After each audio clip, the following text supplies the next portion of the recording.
അനന്തപുരത്ത് നമ്മളെ പിന്നെ മിത്തക്കുന്നിൻ്റെ മുകളിലുള്ള അനന്തപുരത്തുള്ള ഫാക്ടറി ഉണ്ടല്ലോ, ഫാക്ടറിയിൽ നിന്ന് ബോയിലർ പൊട്ടിത്തെറിച്ചിട്ട് വലിയ അപകടവും കാര്യങ്ങളെല്ലാം നടന്നിട്ടുണ്ട്. ഇതിപ്പോൾ ആൾക്ക് എത്രത്തോളം സീരിയസ് ഉണ്ടെന്ന് ഇപ്പോൾ അറിയേണ്ടത്തില്ല. ആംബുലൻസും ഫയർ സർവീസും പിന്നെ എല്ലാം ഇവിടെ വന്നിട്ടുണ്ട്. നാട്ടുകാർ ഒന്നാകെ കൂടിയിട്ടുണ്ട്. ബോയിലർ പൊട്ടിത്തെറിച്ച് അതിൻ്റെ ഉള്ളിലുള്ള ഗ്യാസിനുണ്ടെല്ലാം പൊട്ടിത്തെറിക്കുന്നുണ്ട്.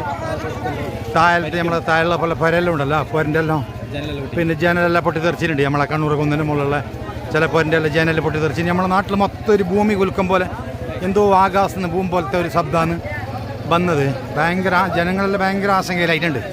കാരണം ഇതെന്ത് സംഭവിച്ചത്. ഇപ്പോൾ മൊത്തത്തിലായിട്ട് ജനങ്ങളൊരു ആയിരക്കണക്കിന് ആളുടെ കൂടിയിട്ടുണ്ട്. ഒരു ഫാക്ടറിൻ്റെ അവിടെ നിന്ന് അതിൻ്റെ ബോയിലർ പൊട്ടിത്തെറിച്ചത്, പിന്നെ അതിൻ്റെ ഉള്ളിലുള്ള അണ്ടെല്ലാം ഇപ്പോൾ പൊട്ടിത്തെറിച്ചുകൊണ്ട് ഫയർ സർവീസ് വന്ന് ആംബുലൻസിൽ വന്ന് കുറേ ആൾക്കാരെ സീരിയസ് ആയിട്ട് കൊണ്ടുപോകുന്നതെല്ലാം ഉണ്ട്.